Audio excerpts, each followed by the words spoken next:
Hello students, welcome to my YouTube channel Math Mayans. I am Sumit Bansal. I hope you all are doing absolutely fine. So in this series of assertion and reason question, आज हम discuss करने वाले हैं chapter जो कि सबसे easy chapter है इस क्लास 10th का, ट्रिग्नोमेट्री, जिससे आपको सबसे ज़्यादा डर लगता है, बट है ये सबसे इजी चैप्टर है हमारा ट्रिग्नोमेट्री। इसी के असर्शन रीज़न क्वेश्चन आज हम डिस्कस करने वाले हैं। करना क्या है, अगर आपको इसके रिलेटेड जो फॉर्मूलाज़ हैं वो अगर याद नहीं है तो पहले एक बार उनसे गो थ्रू हो जाओ, अच्छे से उनको रिकॉल कर लो एंड देन फिर इस वीडियो पर आना, आपको थोड़ा और बेटर समझ में आएगा।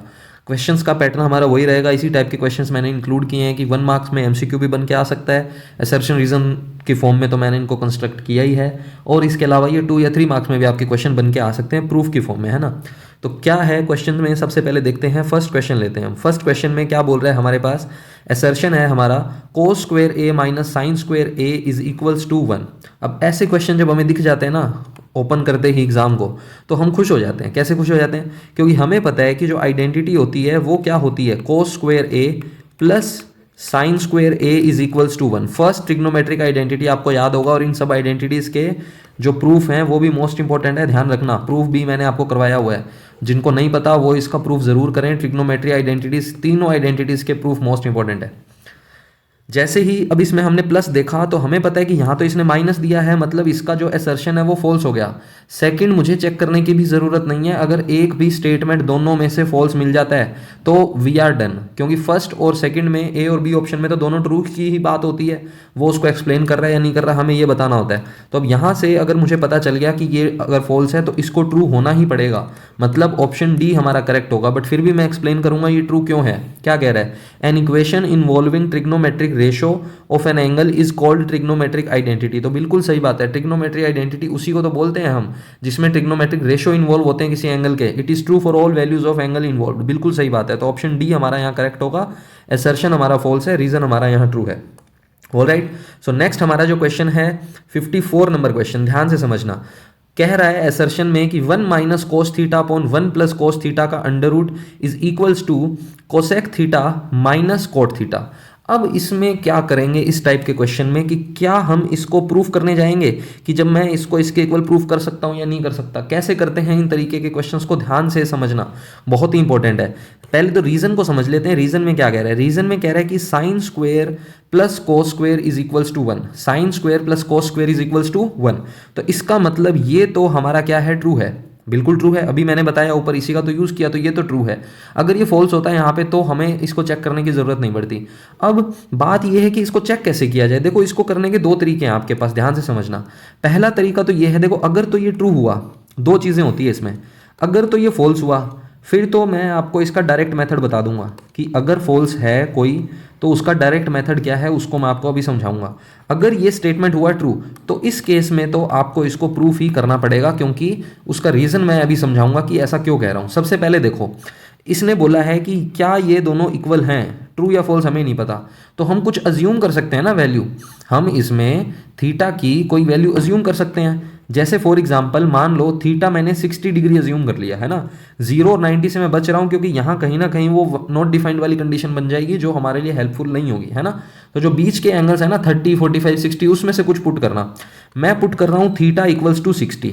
तो ये हमारा है LHS, ये हमारा है RHS। एक्सप्लेन कर रहा हूँ इसलिए टाइम लगेगा, तुम एक बार कॉन्सेप्ट समझ जाओगे तो एग्जाम में सीधा डायरेक्ट फोड़ दोगे, मुझे पता है। ध्यान से समझना, 60 डिग्री LHS में है अंडर रूट 1 माइनस कोस, और कोस को मुझे रखना है 60 डिग्री अपॉन 1 प्लस कोस 60 डिग्री। समझ गए होंगे मैंने 60 क्यों रखा है, क्योंकि कैलकुलेशन ईजी हो जाएगी। कोस 60 क्या होता है, 1/2।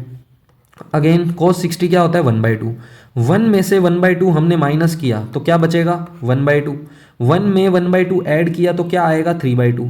2 से 2 कैंसिल, 1 का रूट 1, 3 का रूट 3, यानी जो मेरा LHS है वो क्या आ गया, 1/√3। अब मैं चेक करता हूँ ये RHS है ना। RHS में क्या है, कोसेक। कोसेक को मुझे क्या रखना है, अगेन 60 डिग्री। क्या रखना है मुझे यहाँ पे, 60 डिग्री। तो ये हमारा आ जाएगा cosec 60 minus cot 60। Cosec 60 degree क्या होता है, कैसे याद करते हैं इसको हम, साइन 60 सोचना है। साइन 60 क्या होता है, √3/2। तो कोसेक 60 क्या हो जाएगा, 2/√3। सेम बात कोट के लिए, tan 60 क्या होता है, √3। तो कोट 60 क्या हो जाएगा, 1/√3। एलसीएम लेंगे √3, 2 - 1, यानी कि RHS भी 1/√3, LHS भी 1/√3। मान लो यहाँ ये इक्वल नहीं होता, मान लो अगर ये इक्वल नहीं होता तो ऐसे थीटा पुट करने वाला मेथड हमारा इजी हो जाता है ना। अगर तो मान लो ये फॉल्स है, हालांकि यहाँ तो ट्रू आ गया, यहाँ पे ये क्या आ गया, थोड़ा सा टेक्निकल इशू हो गया इसमें, तो थोड़ा सा बैक करके आप देख लेना, उसको नोट कर लेना, फिर समझ लेना ना, दोबारा मैं लिख नहीं पाऊंगा पूरा। तो मैं ये बताना चाह रहा हूँ कि अगर तो ये फॉल्स हुआ तो हम थीटा की कुछ भी वैल्यू पुट कर सकते हैं, जैसे मैंने 60 पुट किया, आप 30 पुट कर सकते हो, 45 पुट कर सकते हो। अगर तो नॉट इक्वल आ गया तो फॉल्स हो जाएगा और हमारा ये कंप्लीट हो जाएगा कि एक फॉल्स मिल गया, then we are done. But इस क्वेश्चन में क्या हो रहा है हमारे पास, ये तो आपको पता है ट्रू है और ये भी ट्रू आ गया क्योंकि आपने क्या पुट किया, थीटा इक्वल्स टू 60। लेकिन ट्रू आने पर आप इसमें फंस जाओगे क्वेश्चन में, क्योंकि जो ऑप्शन ए है और ऑप्शन बी है उसमें दोनों में ही ट्रू होता है। अब आपको ये देखना है कि क्या ये इसको करेक्टली एक्सप्लेन कर रहा है या नहीं कर रहा। तो देखो अब यहां आप फंस जाओगे, तो इसीलिए मैं कह रहा हूं कि अगर ये स्टेटमेंट ट्रू है तो आपको इसका प्रूफ उसी से गो थ्रू होना पड़ेगा, क्योंकि प्रूफ के अंदर आपको पता चलेगा कि क्या आपने इस आइडेंटिटी का यूज़ किया है या नहीं किया है। हमने तो इसको कैसे ट्रू बोला है, हमने तो इसकी एक वैल्यू पुट करके देख ली कि किसी एक वैल्यू के लिए ट्रू है ये, अगर फॉल्स होता तो हमें वहीं पता चल जाता कि नहीं नहीं फॉल्स नहीं है ये, है ना। तो ये सारी चीज़ें आपको समझ में आ गई होंगी। अब आपको इसका प्रूफ देखना पड़ेगा। प्रूफ हमारे पास एनसीईआरटी में भी है, एनसीईआरटी का क्वेश्चन है 8.3 जो एक एक्सरसाइज है जिसमें 10 क्वेश्चन है, उसी में आई थिंक ये 6th क्वेश्चन होगा मे बी। तो इस क्वेश्चन को हम कैसे करेंगे, सबसे पहले रूट को देखते ही मैंने आपको बताया था हमारे माइंड में क्या आएगा कि अंडर रूट को हमें रिमूव करना है। अंडर रूट को क्या करना है, रिमूव। अंडर रूट को रिमूव करने का तरीका क्या होता है, रेशनलाइजेशन होता है। क्या होता है, रेशनलाइजेशन, कि ऊपर और नीचे मल्टीप्लाई कर दो, जो यहाँ पे नंबर है उसका साइन चेंज करके, यानी यहाँ प्लस है तो माइनस करके ऊपर नीचे मल्टीप्लाई कर दिया। अब यहाँ पे क्या हो रहा है, ध्यान से समझना, ये बन गया a प्लस बी, ये बन गया a माइनस बी। जब a प्लस बी का a माइनस बी से मल्टीप्लाई होता है तो क्या बनता है, a square minus b square, right. तो अगर मैं इसको मल्टीप्लाई करूंगा तो 1 का स्क्वायर तो 1 रहेगा, नीचे क्या बन जाएगा, कोस थीटा का स्क्वायर, है ना। ऊपर क्या है, 1 माइनस कोस, 1 माइनस कोस, तो ये तो बन गया 1 माइनस कोस का होल स्क्वायर। अब ध्यान से समझना, इस स्क्वायर से ऊपर वाला रूट मैंने हटा दिया ना, तो बचा क्या, 1 माइनस कोस। नीचे क्या है, 1 माइनस कोस स्क्वायर। अब यहाँ पे आपका आता है मेन गेम। अब क्या होगा, तो आपको पता है कि आइडेंटिटी है sine square plus cos square equals to 1। तो साइन स्क्वायर थीटा की यहाँ से वैल्यू क्या हो जाएगी, 1 माइनस कोस स्क्वायर थीटा हो जाएगी ना, ये कोस स्क्वायर इधर आ जाएगा। तो कहने का मतलब इस 1 माइनस कोस स्क्वायर थीटा को आप क्या लिख सकते हो, साइन स्क्वायर थीटा। और स्क्वायर मैं हटा दे रहा हूँ क्योंकि मेरे पास रूट था, इस रूट ने इस स्क्वायर को भी हटा दिया और यहाँ पे आपका क्या आएगा, साइन स्क्वायर थीटा। तो इस स्क्वायर को इस रूट से मैंने हटा दिया। अब क्या कर सकते हैं, अब इसको आप सेपरेट कर सकते हो 1/sin। हालांकि आगे करने की ज़रूरत नहीं है, बट क्योंकि ये प्रूफ एग्जाम में भी इंपॉर्टेंट है तो मैं पूरा करवा रहा हूँ इसको, है ना, कि शायद ये प्रूफ ही पूछ ले आपसे 3 मार्क्स में। तो ये हमारा क्या आ गया, RHS आ गया। तो कहने का मतलब ये भी ट्रू है, ये भी ट्रू है। और जब आपने इसका प्रूफ किया तो आपको पता चला कि इस स्टेप से इस स्टेप पर जाने के लिए आपने इस आइडेंटिटी का यूज़ किया है, क्लियर कट पता चल रहा है। It means the reason is correct explanation of assertion, hence option A is correct. बहुत ही शानदार क्वेश्चन फ्रेम हुआ है, क्योंकि इसमें जो मिस्टेक होगी ना, ट्रू तो दोनों हर कोई बच्चा बता देगा कि ये ट्रू है, बट ये आइडेंटिफाई करना कि ये रीजन इसको करेक्ट एक्सप्लेनेशन दे रहा है या नहीं दे रहा, वो चीज़ कैसे पता चलेगी, वो आपको इस प्रूफ से पता चल गई होगी। नेक्स्ट क्वेश्चन देखते हैं।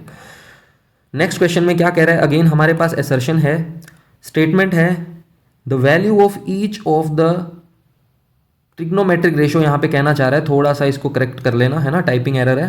Trigonometric ratio of an angle do not very with the length of the sides of the triangle. देखो क्या ये बात सही है, बिल्कुल सही बात है। ये कहना क्या चाह रहा है, ये कहना चाह रहा है कि अगर मान लो यहाँ पे एंगल 60 है, एंगल क्या है 60, और यहाँ पे अगर मैं साइड रखूँ, फॉर एग्जाम्पल मैंने यहाँ पे रखा √3 और यहाँ पे रखा 1, है ना, और यहाँ पे मैंने 60 रखा, यहाँ मैंने रखा 2√3/2।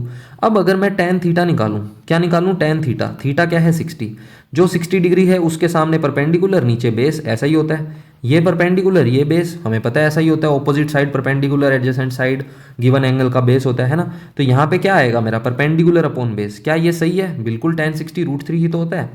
यहाँ अगर मैं चेक करूँ तो tan 60 क्या आएगा, परपेंडिकुलर अपॉन बेस, अगेन क्या मिल रहा है मुझे, √3।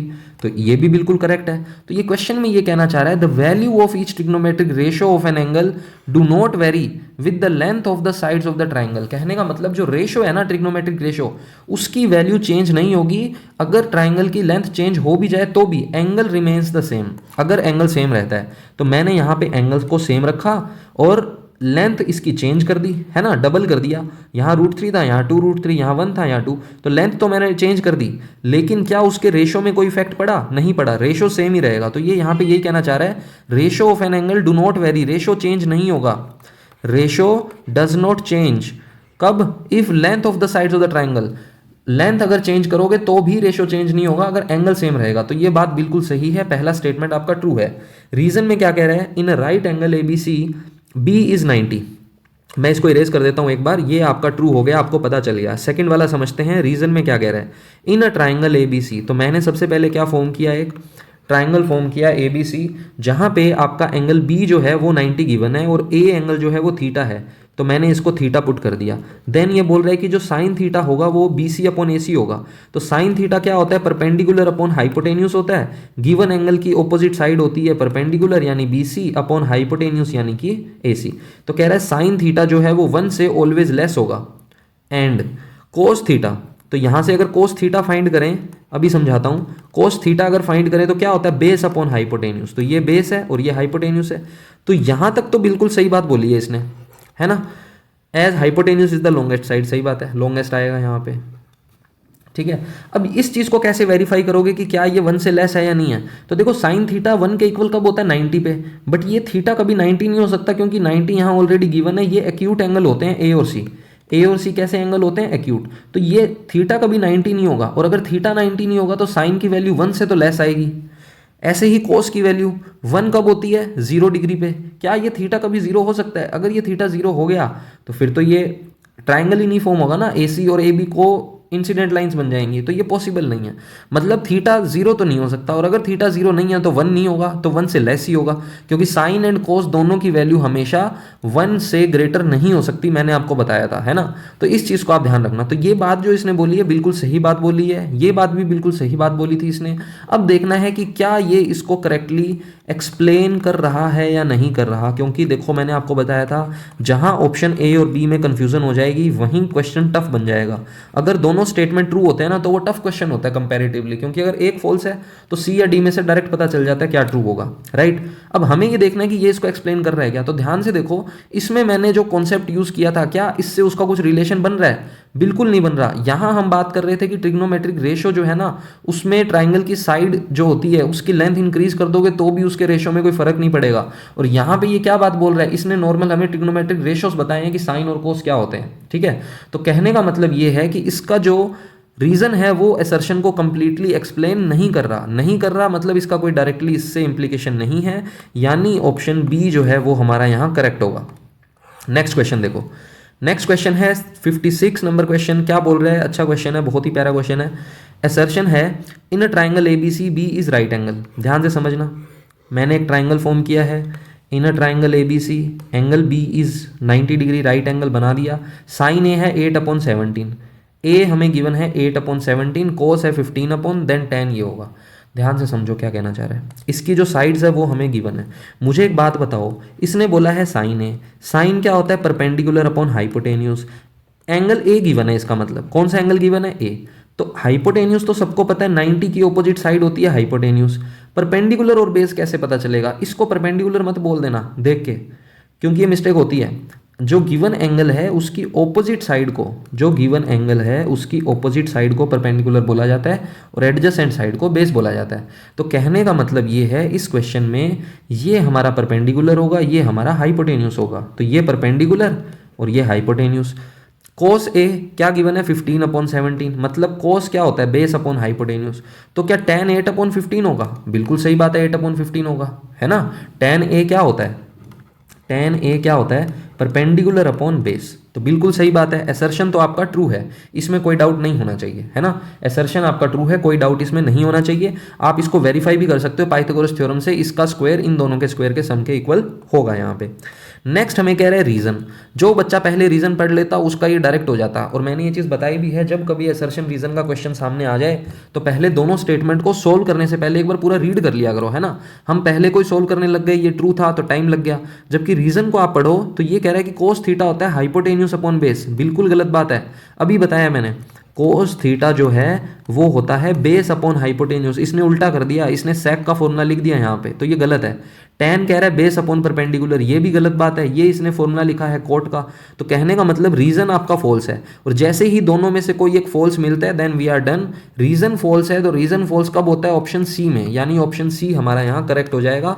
आप देख भी सकते हो, ये देखो यहाँ पे ऑप्शन सी में लिखा हुआ है assertion true but reason false, है ना। तो ऑप्शन सी करेक्ट होगा 56 का। नेक्स्ट क्वेश्चन देखो, बहुत ही इजी सा क्वेश्चन है, थोड़ा सा इसमें फिगर में मिस्टेक है, इस फिगर को मत कंसीडर करना। फिगर मैं यहाँ ड्रॉ करता हूँ, ठीक है। ये है P, ये है Q, ये है R। बोला है कि Q जो है वो राइट एंगल है, तो Q मैंने राइट एंगल बना दिया। QR 3 है, 3 लिख दिया। PR आपका 5 है, obviously hypotenuse is the longest side. PQ जो है वो 4 है ना। क्या बोल रहा है कि इसकी वैल्यू जो है वो ये होनी चाहिए, तो मुझे सबसे पहले फाइंड करना है साइन R। क्या फाइंड करना है? Sine R। मुझे बताओ साइन क्या होता है? परपेंडिकुलर अपॉन हाइपोटेन्यूस होता है। हाइपोटेन्यूस क्या गिवन है? 5। परपेंडिकुलर क्या होता है? Given angle. गिवन एंगल कौन सा है? R। तो R की जो ऑपोजिट साइड है वो होता है परपेंडिकुलर, मतलब 4। साइन स्क्वायर करना है, साइन स्क्वायर का मतलब हो गया 4/5 का स्क्वायर करना है। साइन R से क्या मैं कोसेक R फाइंड कर सकता हूँ? बिल्कुल, रेसिप्रोकली तो करना है, क्योंकि साइन और कोसेक रेसिप्रोकल होते हैं, याद होगी आपको, आइडेंटिटी है। अब इसको हमें क्या करना है? सिंप्लीफाई करना है। 4 का स्क्वायर होता है 16, 5 का 25, 5/4। एलसीएम लेंगे कितना आ जाएगा? 100, है ना। 4 × 16 64, 25 × 5 125, ऐड करेंगे 189/100। तो इसने भी यही बोला है, यानी कि जो एसर्शन है वो तो 100% ट्रू है। रीजन पढ़ लेते हैं, रीजन में क्या कह रहा है। रीजन में कोई दिक्कत तो नहीं है कहीं। रीजन में कह रहा है कि साइन स्क्वायर ए का मतलब है साइन ए स्क्वायर। तो देखो बिल्कुल सही बात है, इसमें ऐसे क्वेश्चन बनते हैं, और जब मैंने ये चैप्टर आपको एक्सप्लेन किया था तो मैंने बताया था इसका मतलब ये ही होता है। कुछ बच्चे ऐसे समझ लेते हैं कि साइन ए का होल स्क्वायर है तो इसको मैं साइन का स्क्वायर और ए का स्क्वायर ऐसे लिखूंगा, या कुछ बच्चे इसको क्या लिख देते हैं? साइन ए स्क्वायर ऐसे लिख देते हैं। तो ये भी रॉन्ग है, ये भी रॉन्ग है। सिर्फ इसको आप ऐसे लिख सकते हो, है ना। जब आप साइन स्क्वायर बोल रहे हो तो साइन स्क्वायर यहाँ रिप्रेजेंट किया जाता है, ना कि ए के ऊपर, है ना। ए का स्क्वायर कर दोगे तो एंगल का स्क्वायर हो जाएगा। तो ये चीज़ बिल्कुल ट्रू है, ये तो ट्रू है। आगे बढ़ते हैं, कह रहा है कोसेक ए सेक ए का इनवर्स होता है। ये देखो यहाँ पे सेक है, ई है यहाँ पे लिखा हुआ, ठीक है, ई कर लेना इसको। तो सेक ए, सेक मुझे बताओ कोसेक क्या होता है? 1/sin होता है। कोसेक क्या होता है? 1/sin।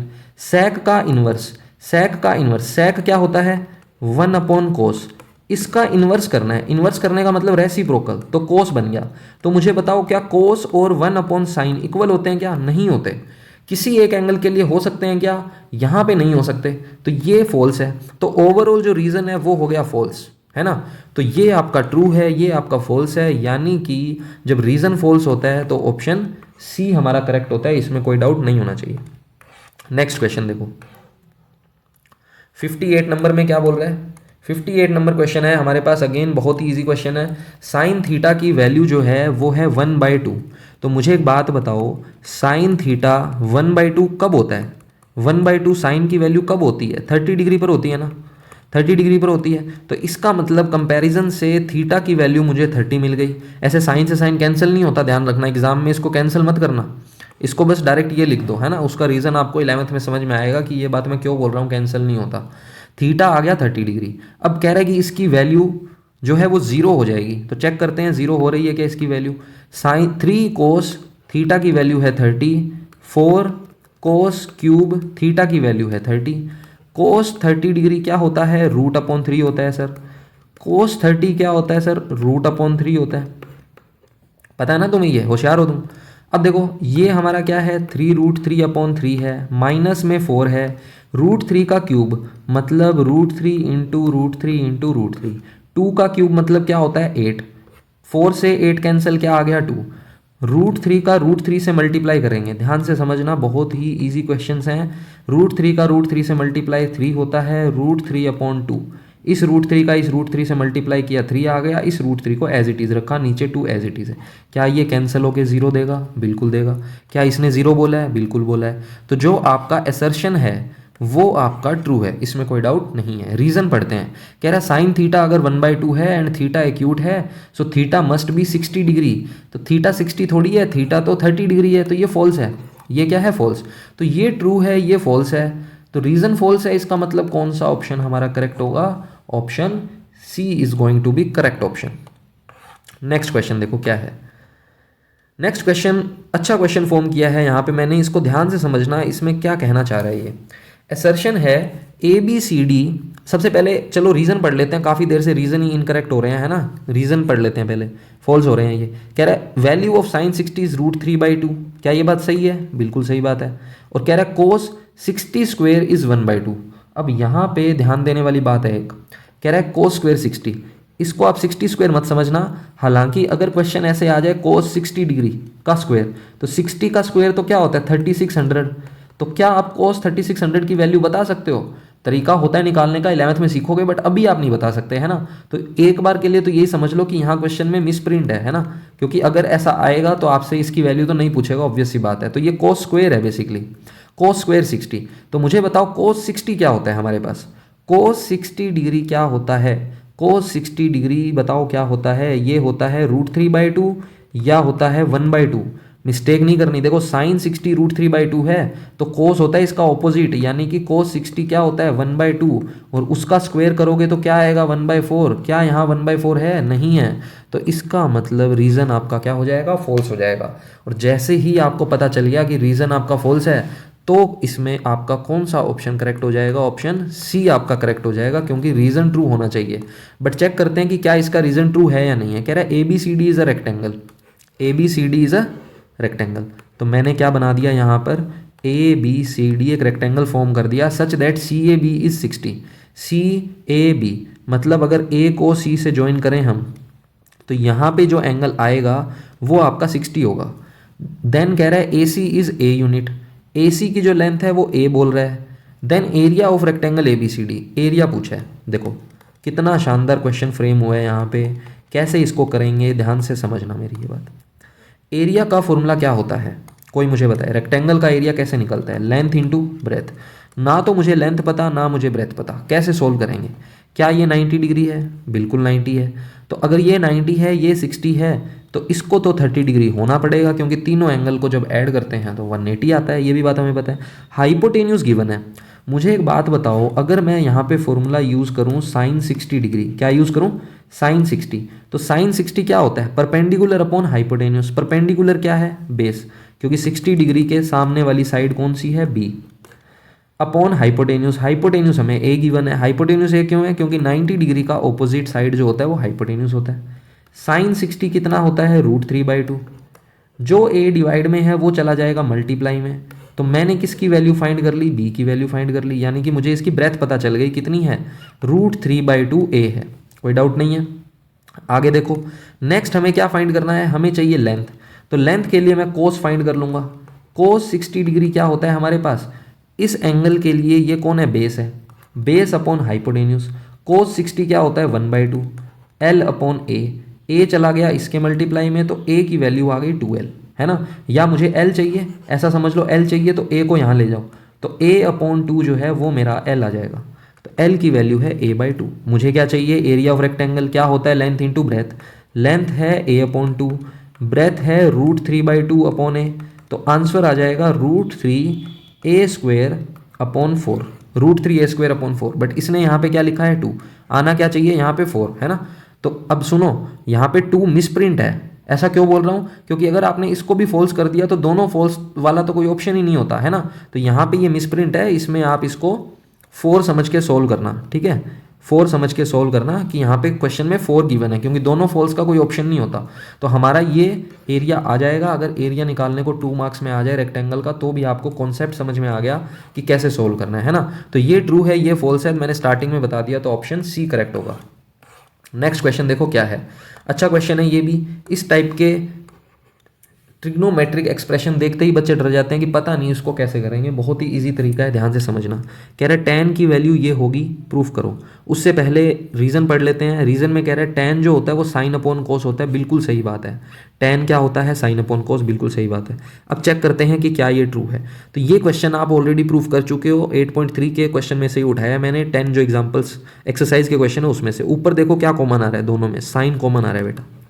साइन जैसे ही कॉमन लिया क्या बचेगा? 1 माइनस 2 साइन स्क्वायर थीटा। इसमें भी थीटा पुट करके चेक कर सकते हो, बट क्योंकि प्रूफ करना है तो मैं इसको चेक ही कर लेता हूँ, पता नहीं चलेगा इसका यूज इसमें हो रहा है या नहीं हो रहा। नीचे क्या कॉमन है? देखो ये दोनों में कोस थीटा कॉमन है। क्या कॉमन है? Cos theta. नीचे क्या बच गया? 2 कोस स्क्वायर थीटा, और क्या बच गया? माइनस का 1 बच गया ना, माइनस का 1। अब हम इसको क्या लिख सकते हैं, ध्यान से समझना। साइन अपॉन कोस क्या होता है? 10। साइन अपॉन कोस क्या होता है? 10। ऊपर क्या बच गया?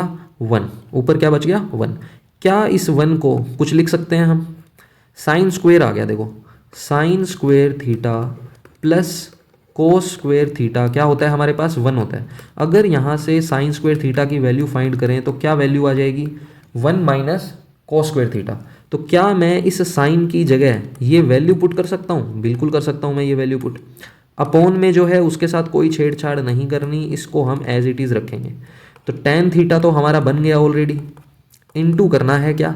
1 माइनस 2 का मल्टीप्लाई 1 से -2, -2 का मल्टीप्लाई करेंगे तो माइनस माइनस हो जाएगा प्लस, हो गया ना। और नीचे हमारे पास वैल्यू सेम रहेगी 2 कोस स्क्वायर थीटा -1। अब देखो प्रूफ हमारा कंप्लीट हो चुका है। कैसे? 2 cos square theta, 2 cos square theta, minus का 2 प्लस का 1। तो जब इसको सोल्व करोगे क्या बचेगा? माइनस का 1। तो नीचे भी माइनस का 1 है, मतलब ये दोनों हो गए कैंसिल। क्या बच गया हमारे पास? tan theta. इसने भी बोला है कि tan थीटा आएगा, तो ये भी ट्रू है और ये भी ट्रू है। मेन क्वेश्चन अब ये आता है कि क्या ये रीज़न इसको करेक्टली एक्सप्लेन कर रहा है या नहीं कर रहा, क्या आपने इसका यूज़ किया है क्या इसमें।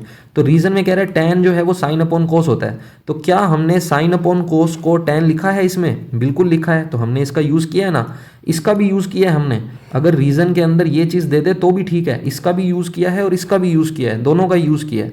तो इसको हमने इसमें यूज़ किया है, मतलब reason is correct explanation of assertion, यानी कि ऑप्शन ए हमारा यहाँ पे करेक्ट हो जाएगा, इसमें कोई डाउट नहीं होना चाहिए। नेक्स्ट देखो, next 61 number question, last question है हमारी आज की क्लास का। ध्यान से समझना इसको, ये भी इंपॉर्टेंट क्वेश्चन है। क्या बोल रहा है? मोस्ट इंपॉर्टेंट क्वेश्चन आप कह सकते हो। कहोगे सर लास्ट में लिखा आपने मोस्ट इंपॉर्टेंट क्वेश्चन, तो देखो यही अपना तरीका है। लास्ट तक जिसने पेशेंस बना के रखा है, वीडियो को एंड तक देखा है, उसी को इस वीडियो के एंड में मोस्ट इंपॉर्टेंट क्वेश्चन मिलेगा। जो बीच में भाग गए उनका लॉस हो गया। बहुत ही इंपॉर्टेंट क्वेश्चन है, अलग अलग तरीके से एग्जाम में आता है। क्या कहना चाह रहा है? सबसे पहले तो मैं इसको बता देता हूँ, रीजन को पढ़ लेते हैं। रीजन में हमें क्या कह रहा है? रीजन में कह रहा है sec square plus tan square 1 होता है। बिल्कुल गलत बात है, फॉल्स है, क्योंकि हमें पता है कि 1 plus tan square theta equals to क्या होता है? sec स्क्वेयर थीटा होता है ना। तो अगर इस tan को यहाँ लेकर जाओगे तो प्लस का tan क्या बन जाएगा? माइनस का tan बन जाएगा, यानी कि 1 की वैल्यू क्या आ जाएगी? sec square theta minus tan square theta. तो इसने यहाँ प्लस लिखा है, होना क्या चाहिए था यहाँ पे माइनस, तो ये फॉल्स है। जैसे ही पता चला ये फॉल्स है तो ऑप्शन सी हमारा हो गया करेक्ट। अब तुम कहोगे कि sir what is new in this question, ये मोस्ट इंपॉर्टेंट कैसे बोल दिया, कैसे ये आपका क्वेश्चन फेवरेट क्वेश्चन है, क्यों आपको अच्छा लग रहा है? रीज़न समझना उसका। असर्शन जो है ना वो इसका ट्रू होगा, असर्शन ट्रू होगा क्योंकि ये फॉल्स है, दोनों तो फॉल्स हो नहीं सकते। लेकिन ये जो स्टेटमेंट है ना, ये मोस्ट इंपॉर्टेंट स्टेटमेंट है। कह रहा है कि अगर sec प्लस tan x है तो sec माइनस tan को 1/x प्रूफ करो। अगर ये क्वेश्चन 2 मार्क्स में आ जाए तो कैसे करेंगे, इसको ध्यान से समझना। गिवन क्या है हमें? गिवन क्या है? sec theta plus tan theta equals to x है। प्रूफ करना है कि sec माइनस tan 1/x होगा। मैंने अभी एक चीज़ बताई आपको कि जो 1 है वो इक्वल होता है sec square minus tan square के। 1 किसके इक्वल है? sec square minus tan square. इसको जब आपने देखा तो क्या ये आपको a स्क्वेयर बी स्क्वेयर जैसा लग रहा है? जैसे ही a स्क्वेयर बी स्क्वेयर देखा हम खुश हो गए, क्योंकि a स्क्वेयर बी स्क्वेयर को लिख सकते हैं a plus b a minus b, class 9th identity number 3rd आपने पढ़ी होगी। अब इसमें आगे क्या कर सकते हैं हम? sec square minus tan square को हम क्या लिख सकते हैं? sec प्लस tan, एक बार आएगा प्लस में और एक बार क्या आएगा माइनस में, sec minus tan equals to क्या है 1। अब हमें क्वेश्चन में देखो क्या गिवन है, sec प्लस tan की वैल्यू क्या गिवन है? x। तो मैं इसको क्या लिख सकता हूँ? x इक्वल में क्या है? sec minus tan equals to 1। जो x मल्टीप्लाई में है वो आ जाएगा डिवाइड में, यानी कि 1/x आ जाएगा हमारा sec theta minus tan theta. ये हमारा प्रूफ हो गया कंप्लीट, यानी ये है ट्रू, ये है फॉल्स, तो ऑप्शन सी करेक्ट होगा। अब इसको नोट कर लेना अच्छे से। इसके क्वेश्चन कैसे बनते हैं ध्यान से समझाता हूँ मैं, ध्यान से समझना। इसके क्वेश्चन कैसे बनते हैं एग्जाम में। क्वेश्चन ऐसा आएगा, MCQ क्वेश्चन भी आ सकता है कि if sec theta minus tan theta, या यहाँ प्लस दे दे, कुछ भी दे दे, sec माइनस टेन।